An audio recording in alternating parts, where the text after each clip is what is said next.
Welcome back to T Less Traveled. Today I've got Isaac Robinson's favorite disc, the Pa3 and 300 soft. We're going to play a one disc round and see just how good it really is. Let's get right to it. So to give you a rundown of how this is going to go, I'm playing 10 holes at Liberty Park, which is just outside Nashville. Of course, it's never been filmed before, which is what my channel is, but if you want one of these for free, go ahead and comment below which one you'd like. The 300 soft, got the 350G, and then I left a 300 glow at home, so that one's on the table.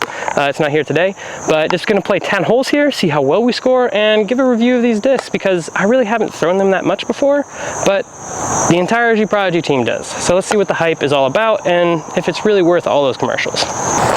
All right, hole one is 170 feet. Over there, despite the tee pad pointing you this way, that's for the B location. So I'm not gonna do a run up, one, because I'll get in your way, but two, because I think this calls for a standstill. I'm just kind of like pushing hyzer. And I don't have a lot of experience with the Pa3. I had some friends try to convince me to use it as my putting putter, but decided on the Pa5. So let's see how these go. I'm excited to use them.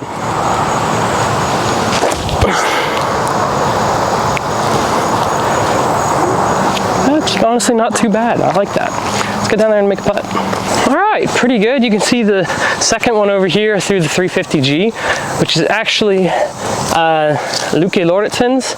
I had no idea who she was until Worlds, and then I pulled this back out of my stuff and I was like, oh my gosh, I've had this for a year some and just didn't know who it was. So a little bit embarrassing, but let's put it in the basket. Nice. Do it with the 300 just as well, since that's Isaac's fave. I tend to like firmer plastics for putting, but interestingly, the 300 soft on this one does not feel as soft as 300 soft for Pa5. So very interesting. I feel like I could drive with this one if I had to, but just the firmness of this feels really good. It's a little deep, not the Pa5 shallower, but I still feel a significant amount of pop, so it feels pretty good. Hole 2, 237 feet. It's kind of, you barely see the basket. It's hard to see even from here, but it shapes up for a forehand shot. But like Isaac Robinson, I'm not a huge forehand guy, so I'm gonna do turnover shot, putting a little bit of ante on this.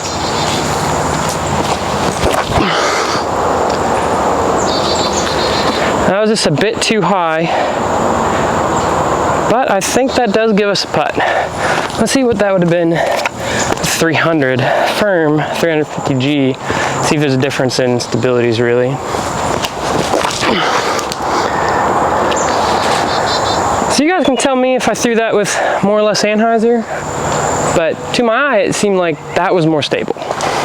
Right, again, pretty similar spots. So I'm just going a little bit further. Lower would have been ideal. I'm gonna keep putting with the Luki one, just because I like the feel of plastic. It's more familiar. But yeah, let's give a little bit of a good jumper here. Just too low. Maybe I shouldn't have jumped at all. I feel like with downhill, hard to tell. I'm still working on the outside of the circle stuff. But easy par, let's get on to the next. Something else I did notice in that little bit is that they definitely do glide less than my Pa5s, which are 3, 5, -2, 1. These kind of like how again it says, like it doesn't have too much glide, it kind of goes and sits. So you have to adjust for that. Hole 3 is 378 feet, par 3. Over that away in the trees, you can kind of see it. So I'm just gonna juice this. Forehand could be wise, but I want to see if throwing this flat, how much turn I can get, if any.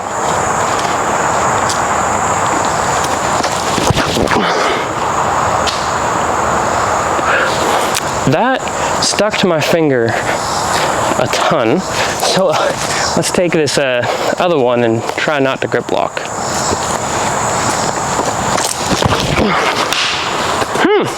Intriguing. Yeah, so they call Isaac's discs the F3 the tree weaver. So that's what this Pa3 just did. I'm still flabbergasted, but we're just gonna get up there, get our par. It's just a little whoop. Yeah, that's great. But something I learned on that, reassessing what happened, is that when I grip this disc, my index finger doesn't get the whole way there, kind of like it does on my PA5. Like so, like here, because this is just so much more shallow, I feel like, hey, yeah, I can give this a really good power grip. But on this one, just bump the camera, can't really do that. And so in trying to grip it on the front and make sure to give it a lot of spin, because I know this isn't going to turn like a PA5, grip lock. And that's true for most putters. Any other putter in my bag, I am not front loading that grip trying to get turn. I'm just changing the angle I'm throwing it on. And so that's something with this too, is like this disc was not designed for how I tried to throw it. And I have to give it the respect it needs. Isaac has one in 300 soft that just so beat to heck it practically is a PA4, PA5, but that's not where this is. And so the depth, if you like that, great. If you don't, you're gonna need to respect it. Hole 4, 206 feet right over there, but it's gotta go up and hyzer over. So I'm gonna try to put this on a kind of nose up, pushing-esque hyzer line. Hope we can get ourselves pretty close. Dang it, man, I'm really good at hitting trees. I should have maybe just, because it's just straight up, just throw hard. Yeah, that was the move. Something I'm learning more and more, especially when I do things like these, is the need just to trust your putt. Because I figured, hey, this disc doesn't have enough fade to get there. And so I was like, let me try to do something weird that's going to be different than the normal line and how it's normally thrown. And it doesn't work. Or it brings in too many errors. Versus if I just thrown hard and straight and trusted my putt, which up there I've got like a 20-some footer, it just opens up so much more. It makes, you don't have to pin it every time. And I think that's something I'm learning more and more, even with discs I love and trust, but especially something I need to do when I don't have a lot of experience with the disc.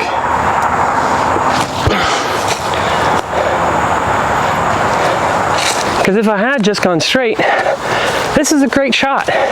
Sure, now I got a little bit unlucky with the lie that got this big stick tree right here, but still this is like very manageable putt, even with the disc I don't know. And so I think the takeaway for me, and I hope for you, is don't try to pin everything. It's not really needed. You have a putt, use that to your advantage. All right, interesting other thing to note with 300 soft is you've seen me hit like 2 trees. It's already getting a little warped.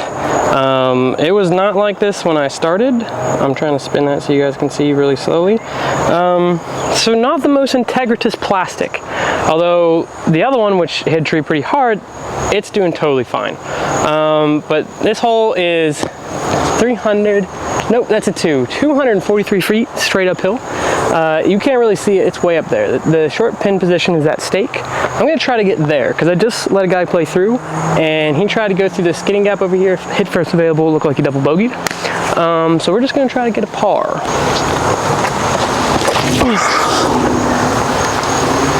A fortuitous kick, but probably another warp in that disc. So since we're at this range, and I try not to lay up a lot, I feel like this is a good time to try this thing's run potential. So I know it dumps more, but let's give it a go. Man, this was a bit of a hike.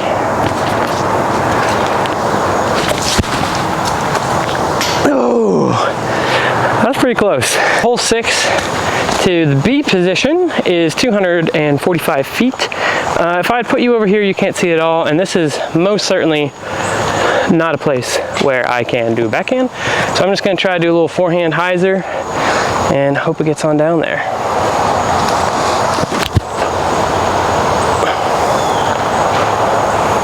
Actually came out pretty clean. I like that disc. It's sort of like one of my neutral ones. I have proxies and plasma in the bag, and it feels kind of like PA3 fits that slot. All right, not too shabby. Definitely, I feel like if I'd done the other one, since it's gotten hit a little bit more, it probably would have flipped a little bit and gotten straighter. But again, I wasn't trying to pin it. I just wanted to hit the initial gap, get down here, and give myself a putt, which is outside the circle, and the footing is treacherous. But we're gonna give it a go. Remember, let's glide to this. Whoa, I almost had it dialed. Whew, but definitely is less glide, but like Larson said, they go straight, dead straight. Hole 6, 150 feet according to U-Disc, the sign that is normally here, not here. You can see it up there. I'm thinking it could be a forehand, but I don't necessarily feel the most confident, especially in short gaps. So I'm going to trust my putt. I'm just going to give this a smidge of Anheuser from a standstill, because I feel best with that for this disc right now, and we'll try to make a putt.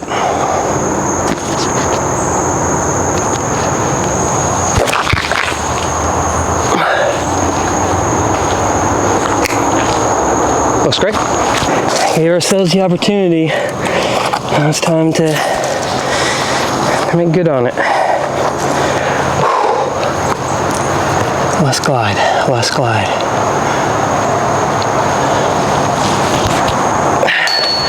Why am I gotta put it higher.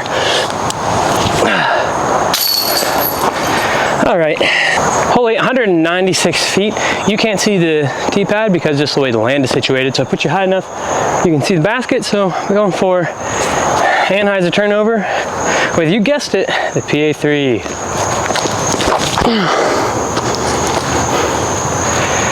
I do really like that though. I'm just not trusting it for enough Anheuser. I think it's just the muscle memory of doing it with PA5s. Yeah. But honestly, that disc is kind of sick. I said it already, but I think it really, for me, matches up kind of to my plasma proxy. Yeah, it's a little different, but pretty similar. Will that punch it out of the bag though? That's the question.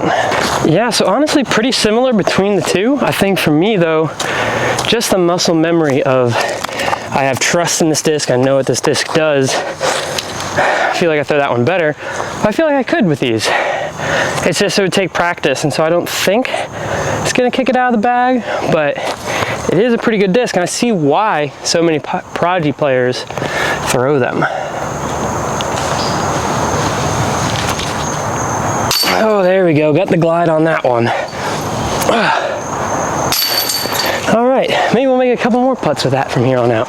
Last hole again, because there's 10 of them here, but it looks to be in the midway position, which is 222 feet.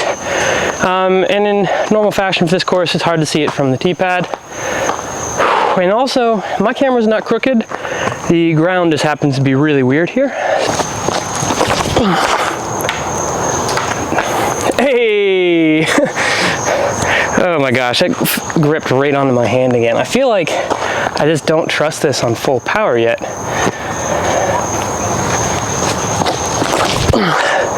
That was much better. Oh, but an even worse reaction. But you know, kids, sometimes that's how disc golf goes. Extremely lucky bounce there. Actually really marked that guy up. But hey, I'll take it. It feels weird with these discs. I feel like when I'm trying to throw it, I feel like I have to release it, like it wants to stick in my hand longer. I'm not sure why. It could just be a mental thing for trying new discs, but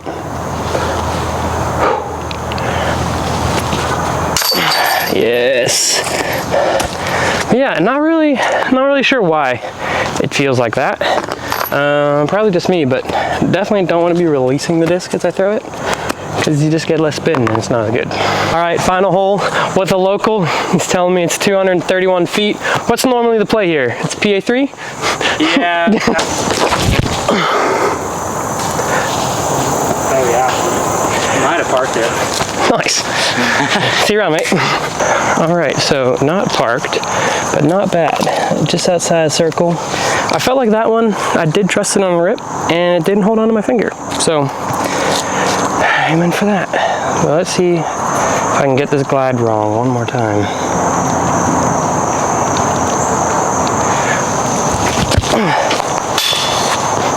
Overestimated. But hey, that's the round. Pretty good, honestly, for playing with PA3. Disc I don't normally throw, and of course I've never played before. But that's kind of how the T Less Travel goes. I'm only going places that haven't been filmed before. So if you like that kind of content, or you want a PA3, again, subscribe, comment below which one you want. 300 50G, that 300 soft, or the 300 one I have at home, and it could be yours. But that's T Less Traveled. We'll see you again next time.